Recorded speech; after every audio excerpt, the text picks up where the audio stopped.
Hey guys, how's it going? Josh Walter, the Bio Dude here. Today I'm going to go over how to set up your red-eyed tree frog Flora BioActive kit, and I'm also going to touch base on their care. So as you can see here on my table, I have a good amount of stuff. First I'm going to touch base on the care of the frogs themselves. Red-eyed tree frogs, I would consider them an entry-level amphibian.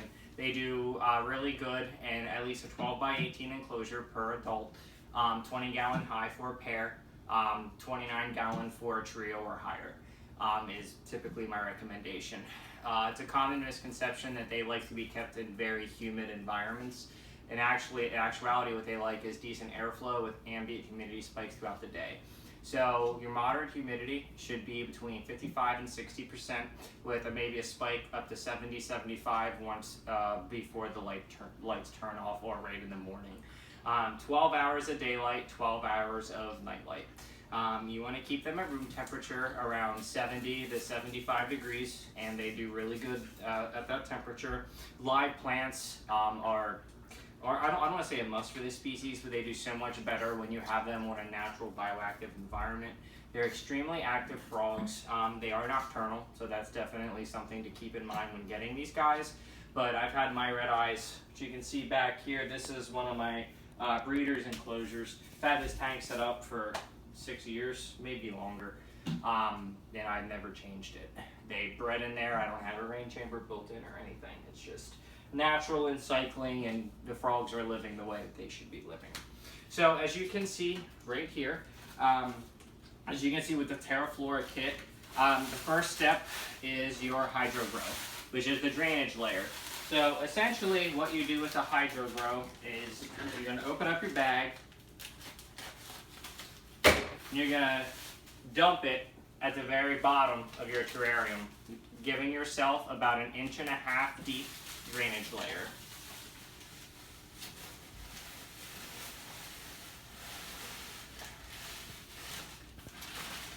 Okay, and then what I like to do is evenly distribute it around, so that way it's, giving you an even layer on all sides. Okay? From here, we're going to put on our screen divider, which you can see right here. Now, what the screen divider does, in my opinion, is this 100% necessary? For burrowing species, absolutely.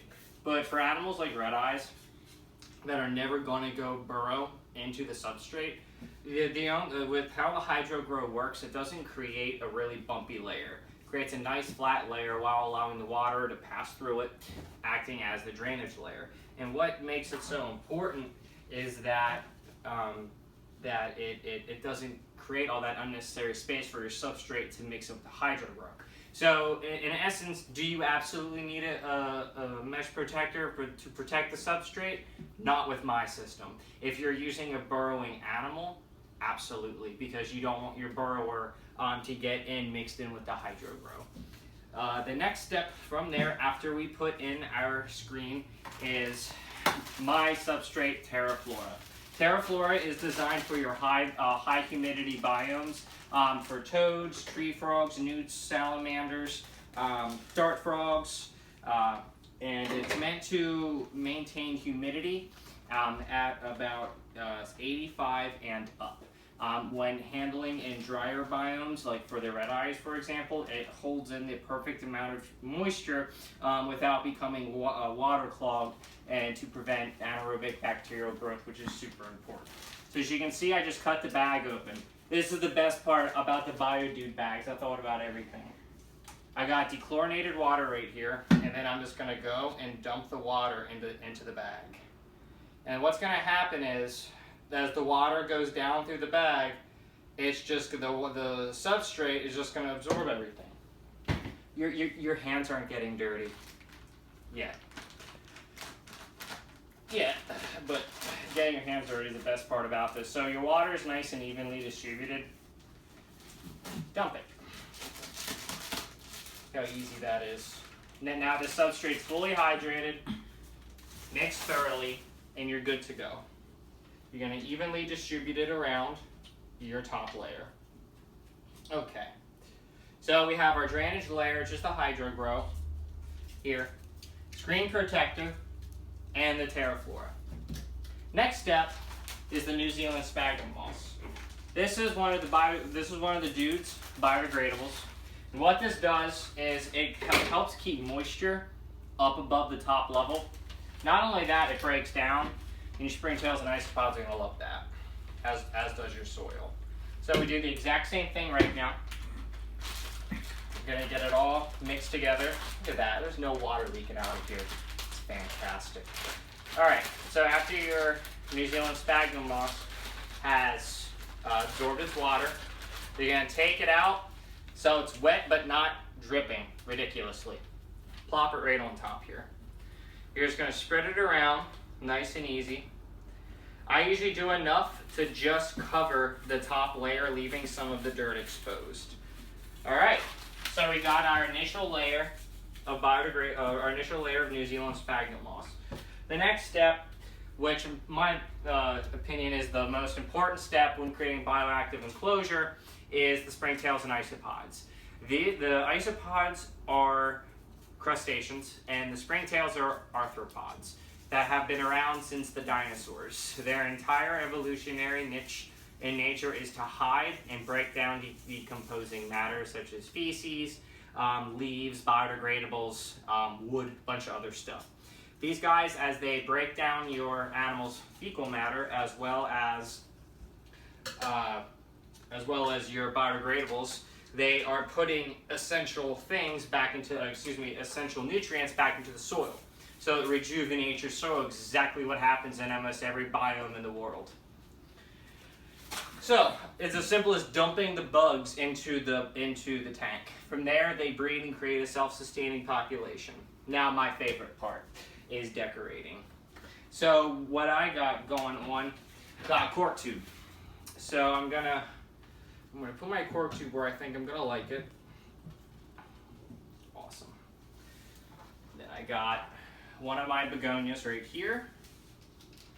Now all the plants sold by me, grown 100% pesticide, herbicide free. It took me years to find my grower. I'm very glad that I did, because I'm one of the happy to say that I offer some of the healthiest plants on the internet shipped directly to you. So I'm getting this put in here, and then I think I'm digging this, putting this right back here in the corner. I'll put this right here.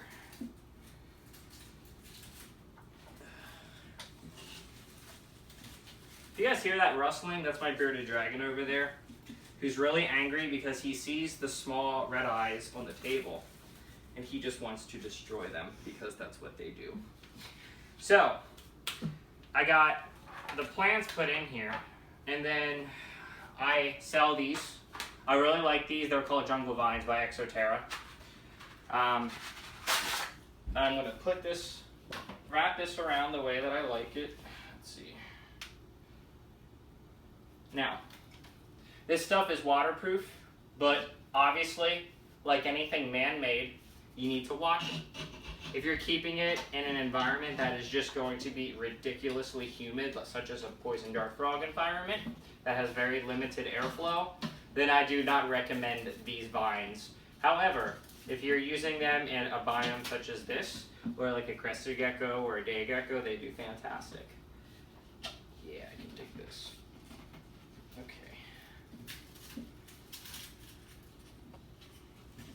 Alright. And then I got one of my favorite and best-selling products, the Resurrection Fern Logs. I dig these things because these ferns on here come back to life with the right amount of light, as does the moss. You keep it dry, dries up, shrivels out, looks dead. A little bit of humidity, comes right back to life. Incredible stuff. I'm gonna put that right like this. Oh yeah, good. That looks nice. Okay. All right. Now, as for a water dish, I'm the all-natural guy. I sell these. Are called monkey pods. These little, like, spherical nut pods. Most of them hold water. You'll have to refill it every day, but you should be cleaning your frog's water dish every day anyway. So go the natural look. So I'm gonna put that right there. Oh, yeah. All right. The next step is the top layer of your biodegradables, which is your leaves. You can see right now. This is the live oak leaves that I offer. So it's as simple as taking the leaves and just throwing them right in here. You want to make sure you have a pretty decent layer because the leaves are your fuel for your springtails and isopods, just like the New Zealand sphagnum moss, and fuel for your soil. They are the key component to having a thriving, successful vivarium when using the proper soil. I have a lot of people ask me, can I use pure coconut husk for my red eyes? And I always tell them the same answer, yeah, but you gotta change it every single month. Problem with coconut husk is that it gets compacted because it absorbs and absorbs and absorbs water. After it gets compacted, it starts growing anaerobic bacteria and gets really acidic. Kills your springtails and isopods, kills your plants, and turns into a microbial pit for your frogs. So, next step is I got a mister filled up here with water. I always use the dechlorinated water, so I've been using Reptisafe. Stuff works out really good. Just put a pinch in there, like a drop. Now let's give this tank a pretty good misting.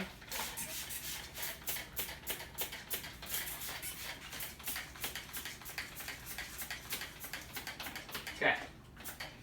Now, in my opinion, it's very important to make sure that you're monitoring your temperature and your humidity regularly. That's why I sell the digital thermometer hygrometer accurate to 0.1/10 of a degree. So it's definitely one of the best products out there as far as making sure that you're providing the right husbandry as far as temperature and humidity is concerned. We'll get my LED on top of here with my LED props. Okay. Awesome. Sorry, I'm having some difficulties now.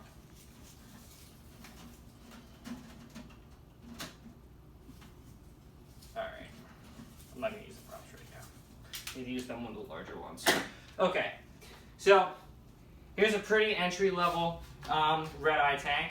I'll open up the door for you. Now, there's a lot of accents that you can do, and I sell all of them as well. Mist King. Once you have one, you will never know why you never had one before.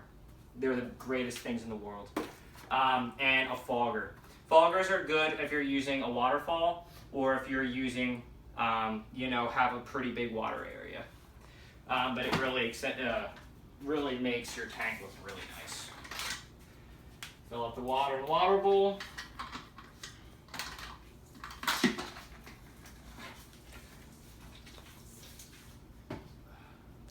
Dude abides.